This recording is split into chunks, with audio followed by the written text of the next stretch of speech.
process. So without y'all.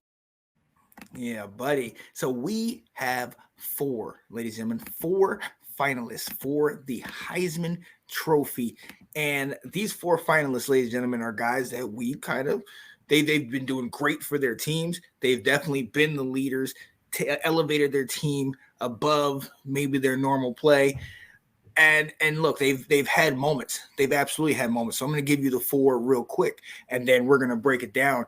All right, Caleb Williams, USC quarterback.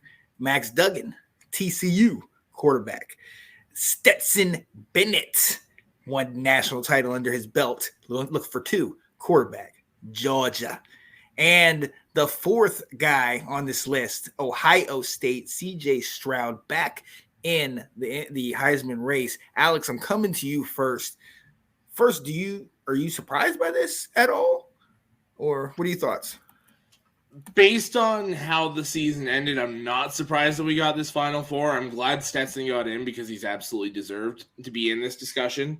And he was kind of getting forgotten a little bit. So congrats to him on getting in. I mean, obviously you had Caleb was in there all year. Stroud was the front runner all year.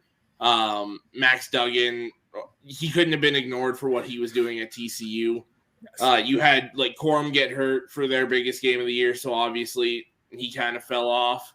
Hendon Hooker, unfortunately, had that ACL injury. He fell off. Bryce Young just couldn't do enough to carry that Alabama team. Those two losses kind of pushed him aside. So I'm not surprised with the Final Four we got, but I just wish everyone could have been healthy and played the way they were playing all year, so it would have been a little more interesting. Oh, yeah, absolutely. And you wish you could have seen some of that because, like you said, there's a Blake Corums who have absolutely stellar years and weren't able to get it done. And also with that, you had injuries, but also you had losses. Let's be honest. Hendon Hooker, yes, he definitely got hurt, but after having that loss against Georgia, things just weren't the same. And you go to our guy who we've been talking about all year long, Drake May. Drake May, 8-1, Heisman voters, everybody, they came to Chapel Hill, North Carolina, and want to talk to him. You're looking, he's getting hyped and proceeded to lose the next two games. You know what I mean? And then even though the numbers were amazing, he was definitely out of the picture, out of the Heisman picture. Now, somebody that jumped up into the Heisman picture, and I'm coming to you, Colin, I got to say it. I talked to you about it mid-season. He is the best quarterback on the best team. And now I say best quarterback, I don't mean by stats wise necessarily, but he is the straw that stirs that drink. And in my opinion, he's very deserving of being in this conversation. What do you think, man? Yeah, no, I agree totally. I mean, he's in my opinion, I'm not trying to sound biased or anything, but he's deserved to be in the conversation for a while now. He's just been on the outside. But I mean, you can't. I mean, honestly, you can't look past these guys here. I mean, all these quarterbacks have great numbers, over 3,000 yards this season. I mean, their quarterback rating is over 60%. I mean, 63% overall, and great numbers and everything. And maybe we were talking about off camera. They were talking about maybe stats.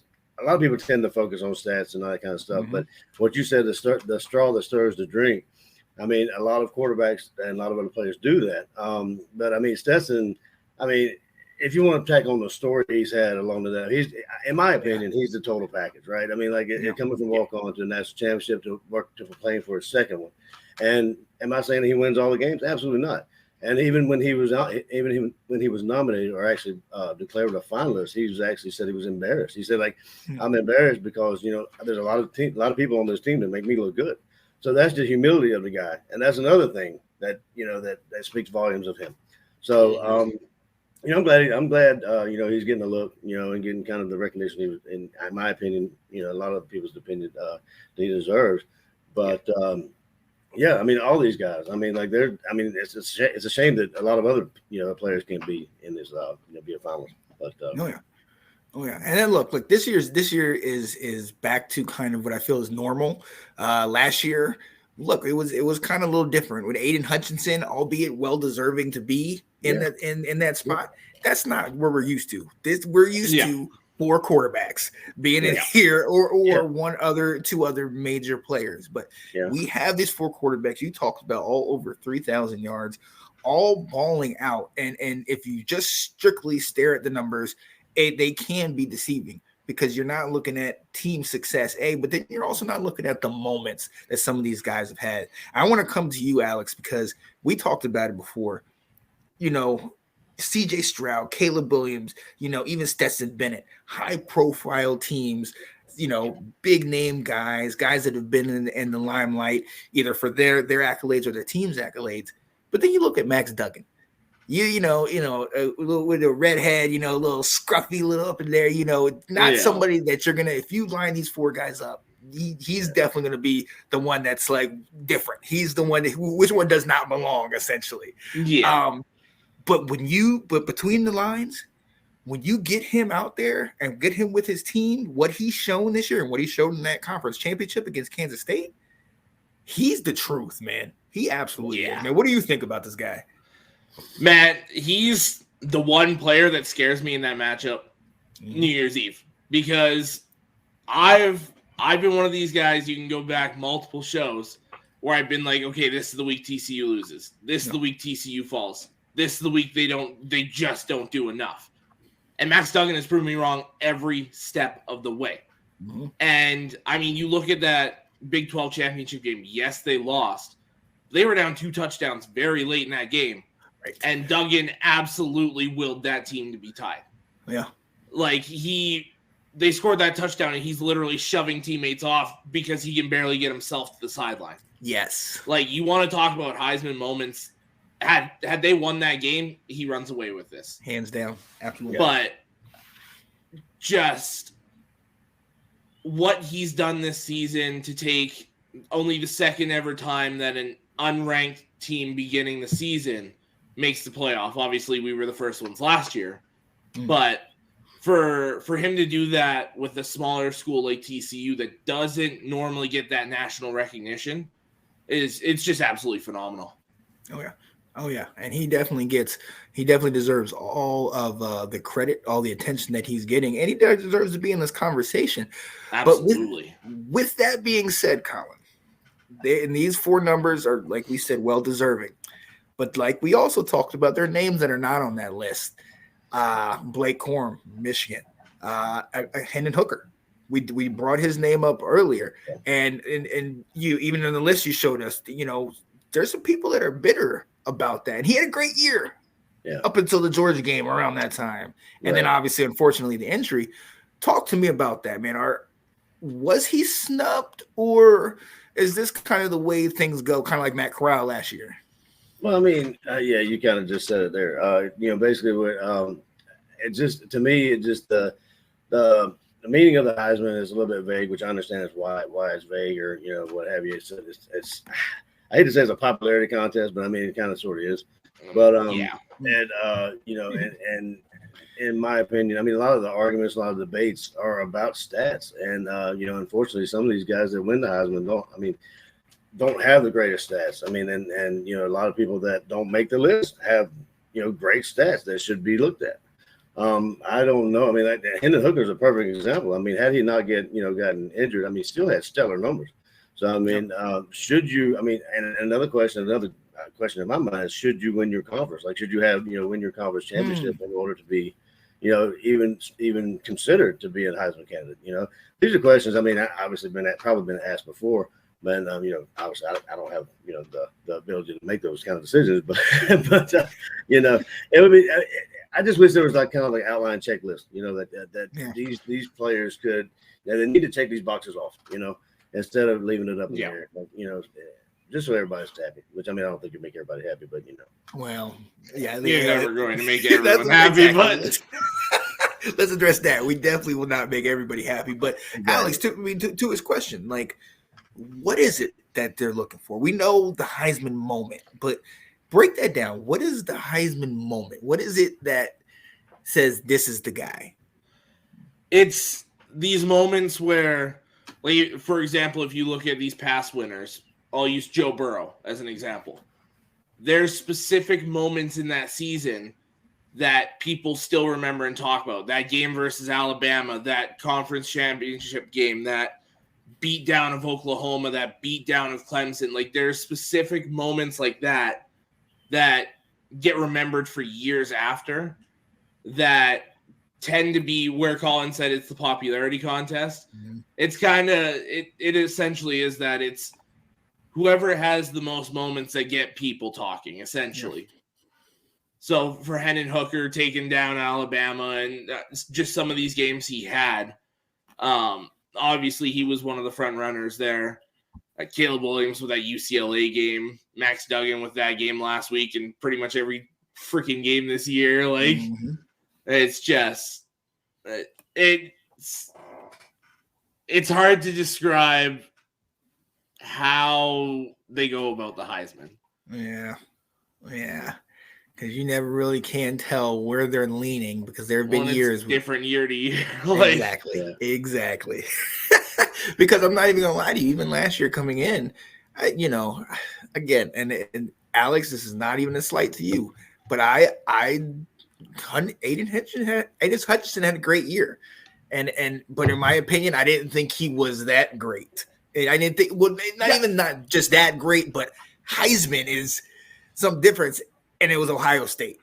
Him doing what he did in Ohio State, he had that moment, and to me, it was kind of like, that's what it's about. That can seriously propel you above stats, above anything. I mean, it helped that they went undefeated and they were unranked, and they kind of did, the story helped as well. But it was like, wow, look how high they moved up. And for context, ladies and gentlemen, quarterback is pretty much the favorite Heisman winner position. Defense is scarce, and defensive line is almost impossible. So to have him as the runner-up lets you know how amazing Aiden Hutchinson really was in college. Yeah, it took 15 sacks and multiple tackles for losses to be in the conversation. He ended up getting second, but it took that much to even be in the conversation. Yeah. So craziness. What's going on, Anthony Handy? Talking about wake up ground. No, sorry guys, my son just came down here, so he was just bothering me. So that's all good. So we said, "What's up, man? What's up, man? Hey, how's it going?" He should be in bed. I like the pajamas. Go bed. Let's go. Just go. I love it. Oh, that's what's awesome. Up. Really? B-Man in the building. It's 11 o'clock. He go, man. Yo, I'm coming to you, Colin. Right, come on. Here it is right now. Give me your two runners up and give me the guy that's taking it on Heisman night. Two runners up. I don't really know, man. I mean, my heart wants to go to Stetson. I mean, I got to be a homer. I want him to do it. Do it. Got a minute. And I mean, he deserves it. I mean, but you got C.J. Stroud, and I don't know how much Caleb Williams. I mean, he's the front runner. There's no doubt. But I mean, like we were talking before about him painting his nails. I don't know. There's the kind of start. So it's the what you bring to your team, and what it says about your favorite team. Go ahead and do it. Just, I want Stetson. I mean, Stetson's going to be the guy, and I think C.J. Stroud's going to be the runner-up, and I think Caleb's going to be third, actually, just because of that. Ooh, I like that. Do you agree, or what do you think, Alex? I actually think it's going to go to Max Duggan. That's where I'm leaning right now. And then I've got Caleb. I got Caleb second and Stetson third. I think Stroud, the way he played versus Michigan in a couple of these games late, struggling against Northwestern, struggling against Maryland, I think that pushes him to fourth. Oh yeah. Now I'm gonna clip this later and edit it and put it through, but I have to give you this, man. That make me crazy. Wow. But you have a point. Absolutely. I mean, he has, especially as of late, he has played out of his mind, and bringing a team like TCU, who's not a perennial power, unless you're from the old school of the 50s and 60s when they were dominating. Texas Christian has not been one of these perennial powers, and to have them in this spot, in this spot, even and to show you how good they were, even after their loss, they still stayed put at number 3. I definitely think you have to put him up there. For me, I don't know if you guys wanted to hear this, Georgia boys, but I'm doing it, man. I gotta say Stetson. I think he's the best guy on the best team. He's a leader. I don't think they lose, unfortunately. Sorry, Alex, but I think they just run straight through, and I think you give it to him as a result. But I think Duggan is number 2. I just think he has just shown that he is a gutsy, just takes no prisoners, like leave it all out there type of guy. And I think you have to recognize that. You have to. If anybody that watched that Kansas State game in the conference championship, to see, like you said, they were down 14. They looked over, and the game was like Deuce Vaughn was having himself. He was actually positioning himself for the Heisman because he was trying to sit here and win the thing himself. But Max Duggan continued to come back and continued to lead that team, and did it, like you said, barely able to walk off the field, but brushing guys off. Like, don't let them see me hurt because they're going to take me out. Let's keep going. So I think he has to. And yes, Mr. F Utah, that didn't work out for you, buddy. But you're going to be a number 3. Sorry, Caleb. Because I do think they do recognize that. I do think there is something to say about. Jameis got it. He was kind of funky with some of his things, but it's a character thing. They don't. Yeah. You know what I mean? And it's one thing if Ohio State and Michigan do it to each other, but Utah USC is that a major rivalry? No. Well, I mean, it might be now, but right. It's kind of like old boy from Oklahoma. Just got traded. Baker, just got picked up. Yeah, Baker. Yeah. Oh yeah. Let's go. Is that? I mean, when you think it's going to be Caleb. For me with Max, you just think about when me and you were talking on Saturday there, where we were like, man, this game's over, and then like that, it was like, and now we're right back in the game again. Like, right. It's just, that was absolutely insane. I mean, in games, we're at the point right now where the way the season ended for all these guys, any one of these guys could walk away with it. Right. Oh, right. Like, and I'm not gonna lie to you. I don't know that I'd be disappointed and if anybody wanted, like, no. Anyone, I thoroughly believe in Caleb Williams, and I saw what he did even through injury. Stetson has thoroughly impressed me all year long. Max Duggan, you'd have to be blind not to see what he's did. And CJ Stroud, I mean, he's one of the best quarterbacks in the country. He has Marvin Harrison, but Smith and Jigba has been hurt. You know what I mean? His running game's been hurt. He's been struggling here and out, but he still slings it. He still gets it done. So I have a question to pose to you guys. I mean, I saw this conversation going on one of the other SEC groups, but somebody had said, even a Georgia fan, or I believe it was a Georgia fan, said that anybody on the team, anybody could be a quarterback on our team, because of Brock Bowers. So they said Brock Bowers, deserves a nod. And I went back at him. I was like, look, man, I said, Stetson spreads the ball around. I said, yeah, granted, it is a blessing to have Bowers because, I mean, his yards after catch is just, incredible. And then he brings down the ball if it's in his vicinity. Same with Big O. I mean, like our 2 tight ends are beasts. But, I mean, to say that, say you pull Cox or Vandegrift off the bench, I mean, no, because, I mean, like Stetson's been there. He has a rapport with the team. And he knows the playbook, and he's been there long enough. These guys coming off the bench, I just don't see it. So, and that's coming from probably the hatred. Just not people just don't like Stetson. Well, yeah, and you know that. Yeah, you know that. You know about how even in your own fan base, they have an issue with him, and that's criminal. Yeah, that's terrible that they do that. But look, it's something to be said for somebody that's started as many games as he has in back-to-back seasons, and not only has he started these games, one loss to Alabama, who I think that should be wiped out because they beat them in the national championship. But then, I mean, that's the only loss that he's had, and he's played back-to-back years in the SEC and incredibly tough games all throughout the year. And I'm sorry, when I saw him play against Tennessee, and he scored the touchdown and just did like this, and then did the backstory on how the Tennessee players and fans were calling him and everything. That essentially is like Marshawn Lynch diving into the end zone, grabbing his part. I mean, he wasn't going to be denied. I mean, he wasn't going to be denied. No way. So that is as much to me a Heisman moment as anything I else. was just about to say the same thing. You have to, because we know the movies. We know about how this stuff plays out, how these guys try to get whatever edge they can. Stetson, man, he's that guy, and he needs that credit. He needs that recognition right now. And I He hope absolutely hopefully deserves it. everything else. There ain't much more the kid can do. I mean, you know, just right off into the sunset after all this. You know, hey, enjoy it. Hey, and I'm gonna leave it off like this: if Bennett wins the Heisman, he will never pay for a meal anywhere in the state of Georgia ever again. Absolutely. I doubt he does now. Well, right. Thanks for watching. If you like that clip, be sure to check out the other great content from the Let's Talk Football community. And as always, please like, subscribe, and hit that notification bell so you'll be notified when more great content like this becomes available.